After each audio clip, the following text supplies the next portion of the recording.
양명태 TV의 양명태입니다. 지금 연락사무소를 갖다가 폭파한 지 열흘도 채 안 됐습니다. 그런데 종전선언을 여권에서 꺼내들고 있다는 것은 말이 안 되는 거죠. 종전선언은 나중에 결국은 반미선언으로 이어지고, 반미선언 하면은 결국은 이 나라가 어디로 가는 겁니까? 이 종전선언을 벌써 꺼낸다는 것은, 아니 폭발을 당했는데 종전선언을 꺼내다니요? 지금 보복을 해도 부족할 텐데 이게 말이 됩니까? 문재인 대통령은 어저께 6.25 전쟁 70주년 그 기념식에서 어제 저녁 밤에 했습니다. 전쟁의 참혹함을 잊지 않는 것이 종전을 향한 첫걸음이라면서 세계사에서 가장 슬픈 전쟁을 끝내기 위한 노력에 북한도 담대하게 나서주길 바란다고 이렇게 말했습니다. 문 대통령은 전쟁 희생자와 유공자에 대한 추모와 존경 그리고 평화를 강조했으나 북한의 그 전쟁 도발에 대한 책임을 추궁하지 않았다는 바로 그 점은 상당히 유감스러운 일로 생각됩니다. 어저께 자유라든가 또는 공산주의에 대한 이런 부분에 대한 얘기는 워딩 자체가 안 나왔던 워딩이 나왔습니다. 자유의 개념이 나오고 그랬지만 이것이 실제로 정치로, 현실 정치로 이어지길 바랍니다. 그런데 결국은 이 전체 맥락으로 볼 때 종전을 제시한 것은 그것은 잘못된 것이다. 지금 전쟁의 참혹함을 잊지 않는 것이 종전을 향한 첫걸음이 아니고, 지금 전쟁의 참혹함을 계속적으로 70년간을 이어간 북한의 그 못된 근성을 갖다가 이제는 고쳐야 된다 라는 그러한 개선의 바로 문제, 그것은 강한 군대와 강한 무력으로, 강한 실전의 응전으로, 바로 그것으로 많이 해결될 수 있는 것입니다.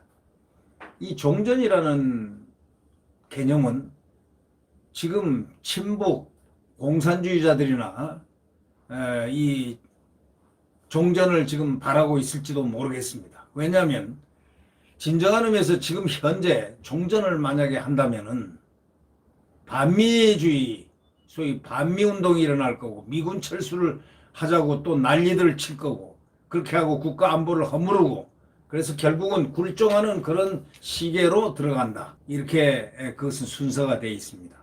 그런데 지금 종전을 갖다가 향한 첫걸음이라면서 종전을 얘기한 것은 좀 뭔가 잘못되어 있다. 어저께 좋은 워딩도 있었지만 이것은 기본 프레임 자체가 종전을 향한 첫걸음이 돼서는 안 된다. 세계사에서 가장 슬픈 전쟁이지만 이 슬픈 전쟁을 발발시킨 주 원인이 누군가? 침략자가 누군가? 그거는 북한이다. 김일성이다. 김정은의 할아버지다. 그렇다면 이번에 열흘도 채 안 돼서 남북연락사무소, 우리의 재산은 180억을 들여서 지어놓은 그것을 폭파시킨 김정은, 이것을 과연 용서할 대상이 되는가? 아니면 추궁을 하고 철저하게 이것 자체에 대한 문제의 제기를 해야 되는 것인데, 그 문제의 제기가 없었다는 것은 어저께 상당히 기념식, 6.25 전쟁 70주년 기념식에서 하나의 허점이라고 생각됩니다. 전쟁 희생자하고 유공자에 대한 추모와 존경, 그 평화, 그 부분은 좋지만 평화보다 우선은 응전의 감정이 앞서야 됩니다. 김관진 장관을 북한이 제일 무서워했습니다. 그 이유가 뭐겠습니까? 북한의 어떤 잘못된 행동에 대해서는 바로 응징합니다. 그리고 그 자리에서 응징하라고 했습니다. 그렇기 때문에 북한이 목함질의 사건 때도 사과를 한 겁니다. 쟤네들은 강자에게 약하고 약자에게 강한 법입니다.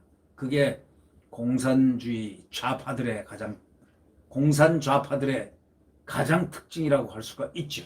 그러니까 북한의 전쟁 도발 책임을 갖다가 반드시 언급을 했어야 되는데 그 언급이 없었다는 것은 어저께 그 기념사에서 가장 놓친 부분 중에 가장 중요한 부분을 놓쳤다.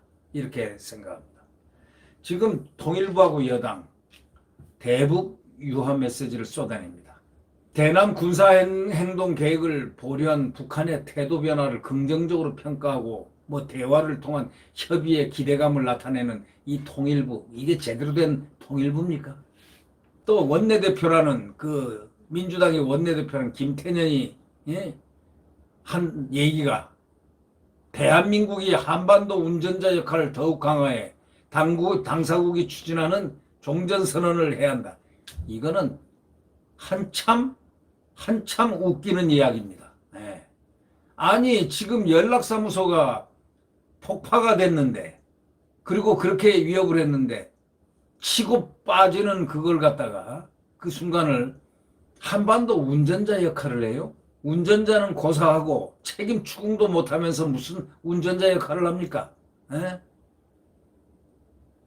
아니 책임 추궁도 못하는 우리 집을 갖다가 폭파시킨 그자들에 대해서 책임 추궁도 못하면서 무슨 운전자 역할을 더욱 강화한다고 뭐를 했다는 겁니까? 당사국이 추진한 종전선언이요? 자, 혼자 가서 종전선언 하고 오세요. 네. 또 조세영 외교부 1차관은 스스로 평화를 유지하는 방법은 정전협정 상태를 종식하고 한반도 항구적 평화 체제를 구축하는 것이라고 헛소리했습니다. 외교부 1차관이란 자가 이게 누군지는 모르겠지만 스스로 평화를 유지하는 방법, 아니 지금 폭파가 열흘 안으로 폭파가 되고 난리를 쳤는데 치고 빠졌는데 종전 평화 운운합니까? 입에서 그런 소리가 나옵니까? 국민의 세금으로 먹고 사는 사람이 그런 얘기가 나옵니까? 또 송영길 국회 외통위원장이란 통일외교위원장이라서 유엔 대북제재위원들을 만나서 인도적 지원 등 제재 일부 완화를 강력히 요청할 생각이라고 했습니다. 북한 도와주겠다는 얘기입니다. 이런 사람이 우리 대한민국의 외통위원장입니다. 전대협 출신 NL 계열 과거 학생 때 답습니다. 군사 도발을 갖다 잠시 보류한 상태로 두자 정부 여당이 마치 감읍이라도 하면서 눈물을 흘리고 막 가슴이 감격스럽습니까? 그래서 대북자자를 완화해주고 종전선언을 하고 싶다는 겁니까?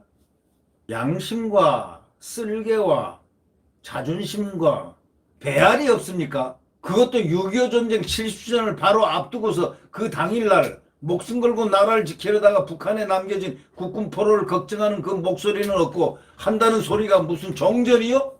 이번에 왜 치고 빠졌겠습니까? 그들이 왜 치고 빠졌겠냐고요. 볼턴의 회고록 때문에.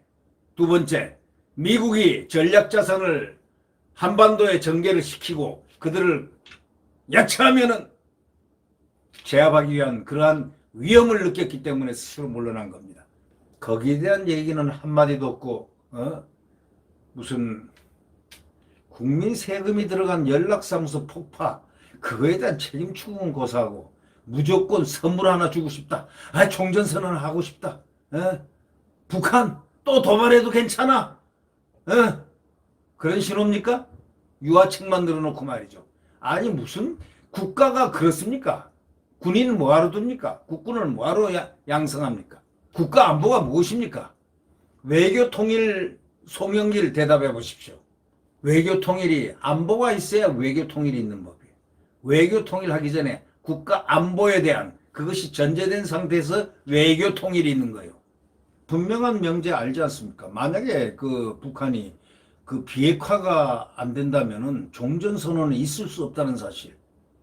또 대북 제재도 절대 있을 수 없다는 사실. 이거는 원래 대전제다 이거예요. 그리고 비핵화 진행을 하게 되면은 그 이후에 그것이 종전선언이 부가적으로 비핵화가 되고 난 다음에 어떻게 한 논의가 되는 그런 시점이 돼야 되는데 느닷없이 그냥 한 대 맞고서 종전선언이요. 그게 무슨 국가 중요한 자리에 있는 사람들이 그런 말을 하고 있습니까? 섣부른 종전선언, 주한미군 철수 주장을 도와준다는 그런 논리입니다. 내심 주한미군 철수를 시키겠다는 그 의지가 있는 사람들이 무의식적으로 종전하고 나옵니다. 네. 지금 군사도발을 한 그자들을 향해서 책임 추궁을 해야 될 텐데 조급증에 빠져가지고 그저 그냥 한미동맹을 갖다가 한미동맹 때문에 이번에 무난히 넘어간 이것을 목도를 하면서도 무슨 종전선언을 갖다 만지작거립니까? 어디서부터 뭐가 잘못된지도 모르는 사람들이 국가를 갖다가 경영을 하거나 국회에서 통일외교위원장을 하고 또 외교부 차관을 하고 이렇게 되면 되겠습니까? 잘못된 부분이 어디서부터인가? 목표가 무엇인가? 비핵화인가? 비핵화가 돼야 제재가 풀려지고 그 다음에 종전의 문제가 튀어나올 것이다. 비핵화가 완전히 이루어지면 그 다음에 종전 문제가 거론되고 그 다음에 평화가 존재하는 것이지. 지금 느닷없이 뭐 평화니 무슨 종전선언이니 조심들 하십시오. 네. 대한민국은 절대 무너지지 않습니다. 제가 항상 하는 얘기가 있습니다. 태양은 내일 다시 떠오른다. 대한민국은 애국가에 있듯이 하느님이 보호하사 우리나라 만세. 애국가 있잖아요. 항상 어려울 때는 심지어는 볼턴 회고로까지 대한민국의 위기를 도와줬습니다. 또 미국은 전략 핵자산들을 전부 한반도에 띄웠습니다. 김정은이 뜨거워했죠. 순간에 날아갈 것. 대한민국이 아닙니다. 북한 괴뢰 집단입니다. 지금 벌써 평양이 3개월째 굶고 있습니다. 평양 엘리트들이 지금 반감이 지금 극도에 달하고 있습니다. 자, 내년쯤 되면 북한은 대한민국에 손 번쩍 들게 돼 있습니다. 살려달라고 북한이 이럴 때까지 기다려야 되는 거 아니냐 이거예요. 무슨 종전선언이고 뭐고 그런 이상한 소리를 송영길 외교부 차관이란 자가 그런 소리들을 합니까? 지금 대북정책 이것을 완전히 수정을 하지 않으면 혼납니다. 앞으로. 누구한테 혼나는 줄 알아요? 북한한테 혼나요. 김정은이한테. 얼마 전에 불고 열흘도 안 됐잖아요. 잉크도 안 말랐는데 무슨 종전이고 뭐고 합니까? 책임 추궁을 해야지 지금. 지금 연락사무소 바로 인근에 가보십시오. 가서 한번 사진 촬영을 한번 해보십시오. 그리고 한번 거기에 화염의 냄새, 폭약을 설치해가지고 폭파시킨 그 냄새가 아직도 안 사라졌을 겁니다. 그런데 종전선언을 해요? 조심하십시오. 외통위원장, 외교부 차관 조심하십시오. 종전선언이란 말 함부로 꺼내들지 마십시오. 북한이 좋으면은 북한으로 건너가서 살면 되는 겁니다. 대한민국은 대한민국일 뿐이에요. 대한민국은 자유대한민국입니다. 자유민주주의와 시장경제가 숨쉬는 유일한 한반도의 대한민국의 한반도. 대한민국 헌법에 한반도와 그 부속도 서로 우리의 영토가 정해져 있습니다. 네. 구독 버튼과 엄지를 눌러주시면 고맙겠습니다. 안녕히 계십시오. 오늘 하루도 내일 태양은 다시 떠오른다는 신념으로 우리는 희망을 보고 있습니다. 대한민국은 하느님이 보호하사 우리나라 만세라는 애국가가 우리를 지켜줍니다. 네, 안녕히 계십시오.